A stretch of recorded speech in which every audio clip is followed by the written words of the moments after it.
Yo. This is NOAA Weather Radio Station WXT 57. Just got pop-up tornado warning. Website via weather.gov/. Oh, here we go. Northeastern Joseph County, Indiana, South Central Cass County in southwestern Michigan until 6:30 p.m. Eastern Daylight Time.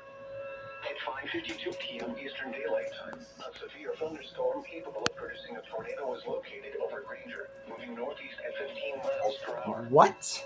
Hazard, tornado. Source, radar indicated rotation. Impact, flying debris will be dangerous to those caught without shelter. Mobile homes will be damaged or destroyed.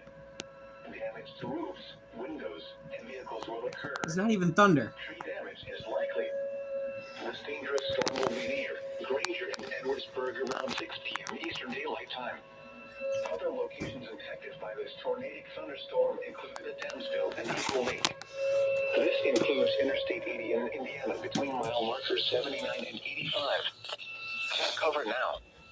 Move to a basement or an interior room on the lowest floor of a sturdy building. Avoid windows,